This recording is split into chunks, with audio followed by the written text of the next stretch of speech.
Shalom, family. I'm so glad to see all of you. I hope you're all doing well. And, I'm sure many of you probably heard the verdict by now for Diddy because it really came out a little earlier this morning. And he was able to beat the charges that carried the most weight. Now, there were two charges he couldn't beat, but they were much lesser charges that really wouldn't keep him in jail for a long period of time. It really was the bigger charges that, especially the first charge, that would have kept him in jail 30 years to life. He beat that charge. So I do have a video I'm going to let you watch. I believe this is NBC News. It is. And so you can get a clearer understanding of what happened. But the two charges he was hit with, he probably that they can already consider that time served because he's been in jail since I think they arrested him last September. Yeah, so they may look at those charges as time served. He ain't gonna trust me, he's coming home. He's coming home. If the heavier charges didn't get him, those lighter charges, he's coming home. They're not going to hold him in jail for those little minor charges. They're not. So, I know a lot of people thought, especially Cassie's testimony. And to be honest with you, I watched a little bit of Cassie's. I didn't watch it, but I read about her testimony. And in all honesty, y'all, Cassie didn't do that great on the stand. I don't know how many of you were following it. Cassie got on the stand, and the defense was able to catch her in a lot of things. I think Cassie, part of her testimony, she lied, you know? And, people thought, oh, Diddy was beating on her. Yes, he did. But it also came out that Cassie started a lot of those physical fights, including when he was beating on her in that hallway.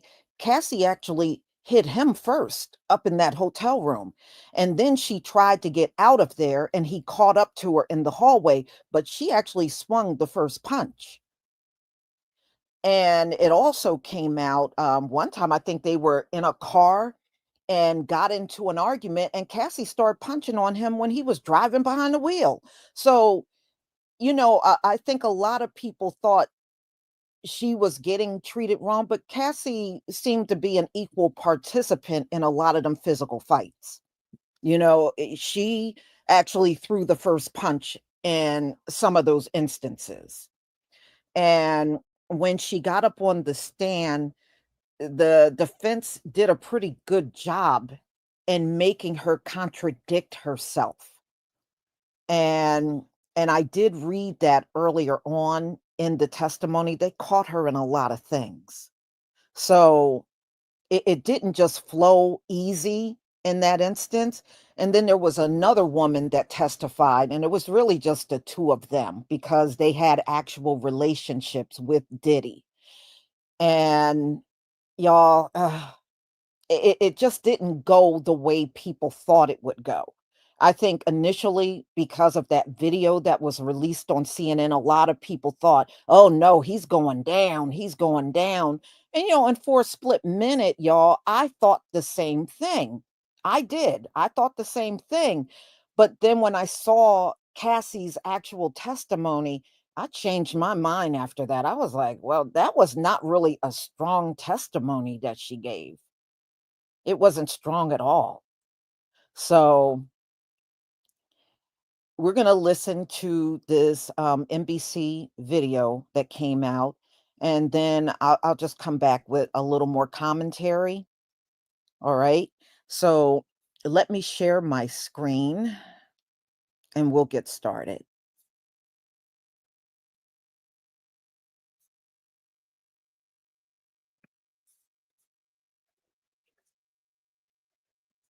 Okay. Please give me a one if you can see my screen.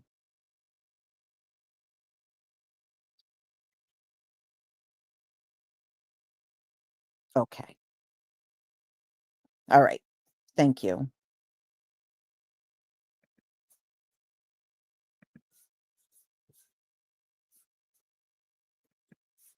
Posting so proud Oh, alongside Caitlin. celebration photos from Hold the on. locker room. Oh, isn't that exciting for them? Let me see if I can get this back on. I don't want to see no Caitlin Clark.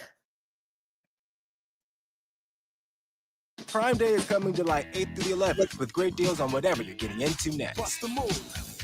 There you go, King.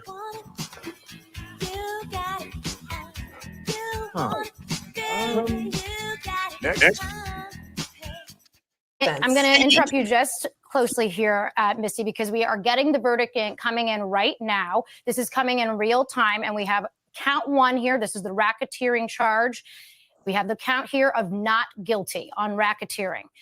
This is coming in real time. We have count two also coming in here, not guilty. That is the sex trafficking of Cassie Ventura. Count three, we have guilty. Count three is guilty for the transportation of Cassie Ventura. That is guilty. Count four, this is the sex trafficking of Jane. That's a pseudonym, not guilty. Count five, we have guilty.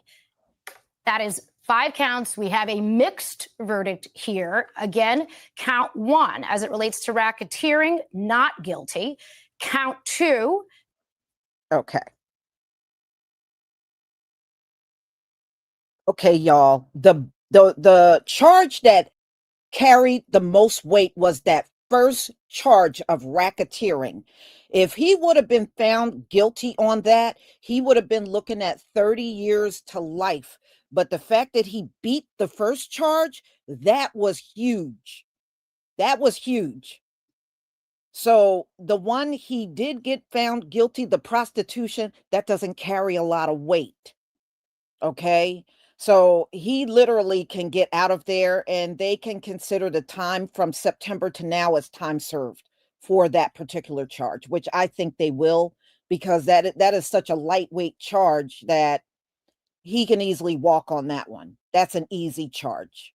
But the first one, when he got found not guilty for racketeering, oh, that really, that busted everything wide open for him at that point. All right, let's go on. As it relates to sex trafficking, not guilty. Count three, guilty. Count four, not guilty. Count five, guilty. Now, we should bring up here, Misty, all of these counts have a range of different sentences, a range of different evidentiary burdens, a range of different outcomes we could have had here. But it is a mixed verdict, if you will. It's a mixed verdict, but it is a stunning victory for the defense. The Mann Act, these charges, these were the easiest for prosecutors to prove, the lowest hanging fruit, merely required showing that state lines were crossed for the purpose to engage in prostitution. We saw a lot of evidence on these charges, did not have that element, Laura, of force, fraud, or coercion. And this carries the lightest sentence of these charges. It is a maximum of 10 years. Mm-hmm. And keep in mind, when you're talking about maximums aren't the rule, they are the exception. They're for the most exceptional and severe cases. So now you're talking about a sentence that's potentially in the lower range with time served because he's been behind bars. The fact that these sex trafficking charges, specifically with respect to Cassie Ventura, means that the jury was convinced by the defense, at least with respect to reasonable doubt, that the commercial sex, i.e. the freak-offs, were not connected to some of this violence, that there was not that force, fraud, or coercion element. That is by far, from a penalty perspective, the most serious. It carried a 15-year minimum. So that is a huge distinction. This is the best case scenario, in my view, for the defense. A lot of us opined yesterday that when the jury asked for a readback of Cassie Ventura and Daniel Phillips, one of the escorts' testimony, that read perhaps negatively for the defense. The jury was digging in to see if there was that force, fraud, or coercion. Clearly, it went the other way. And it's interesting because the prosecutors had told them, you don't have to find force, fraud, or coercion on every single instance that he did this, right? You only have to find one. It doesn't have to be that this happened every time.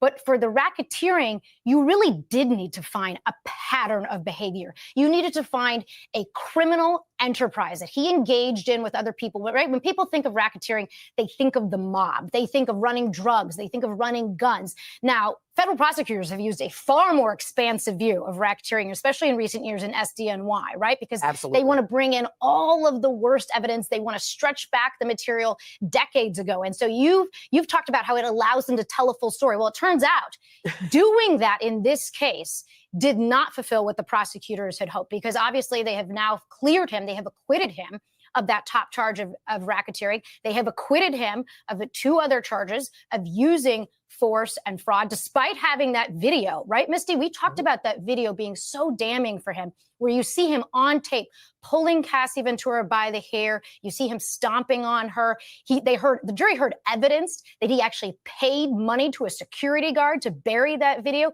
paid him in a paper bag, and yet it wasn't enough. It was not enough. So when it comes to the sex trafficking, yesterday, those questions that the jury asked for the readback with respect to the testimony aligned perfectly to what prosecutors in their closing argument said were 3 very obvious instances of sex trafficking, because they did not have to find that it was the hundreds of times that Cassie Ventura had testified that she engaged in these freak-offs. So prosecutors pointed to these 3. That testimony aligned exactly to that, what the jury wanted to hear. So here's where the defense clearly broke that chain, because what needed to happen was that the jury believes that the commercial sex act, so those freak-offs, that Cassie Ventura engaged in them because of that violence, because of the force that Combs was exerting, because of extortion about releasing these videos.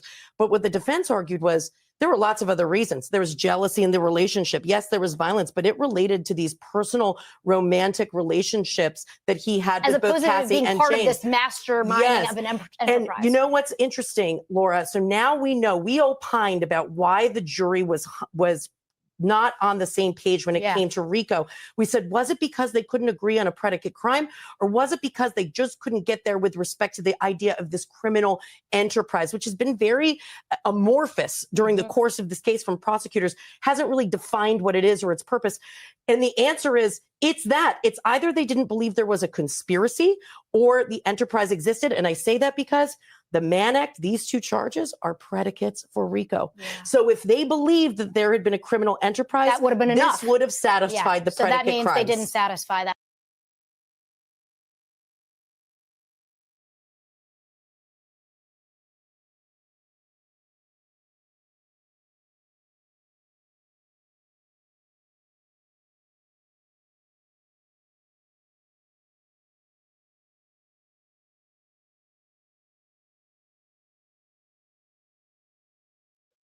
Okay. So technically, he really just had to beat that first charge.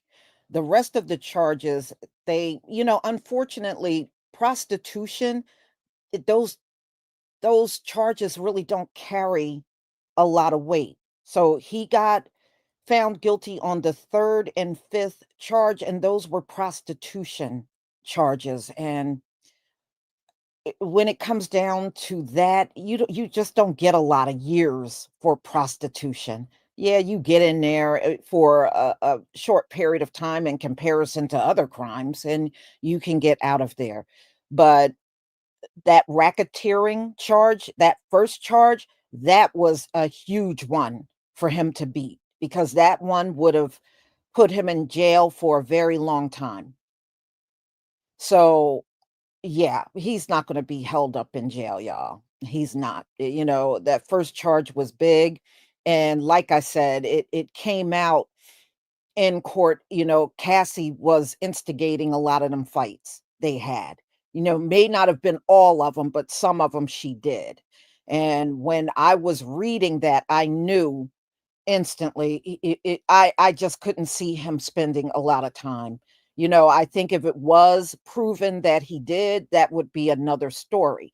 And I think with the hotel room where he was beating on her in the hallway, like I said, I had read she threw the first punch up in the room. and then she grabbed her stuff and was trying to run out of there, and unfortunately, that part of their fight didn't get captured on camera. The part of the fight that got captured on camera was him beating her in the hallway, but what she did, that wasn't caught on camera. So, so that's why it looked bad for him for a moment until the whole story came out in the testimony.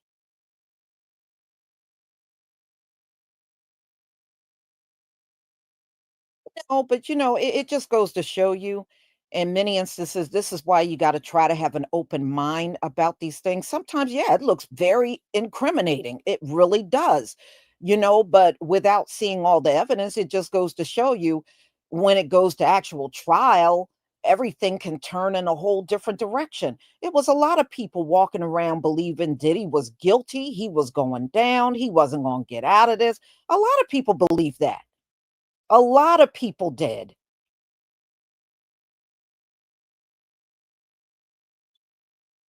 Mhm. Right.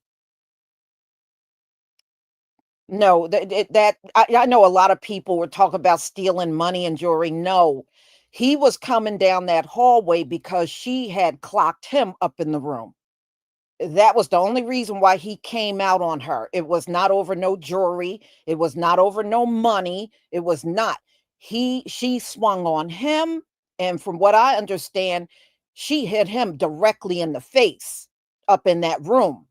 And then she tried to bounce out of there, and that's why he came after her. He came after her because she threw that first punch.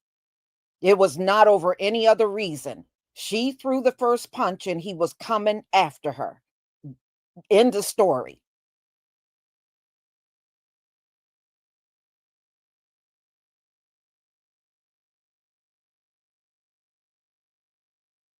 Mhm.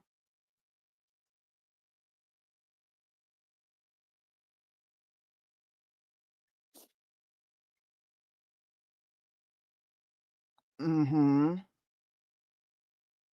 No, So look like he beat this whole case. I mean, like they said, when the defense won that first charge, it was a really technically a victory for them at that point.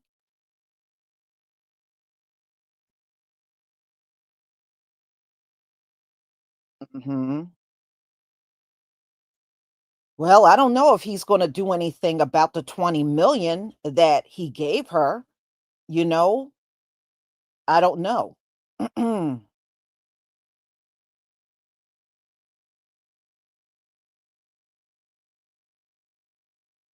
Yeah. I mean, I don't know. I mean, he could do something about it once he's physically back home, which I believe it will be real soon.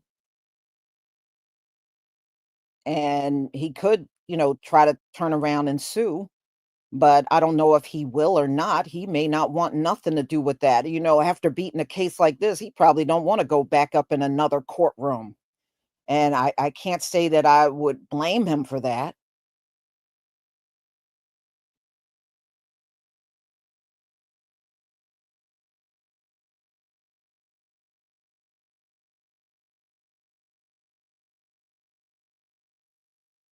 Yeah.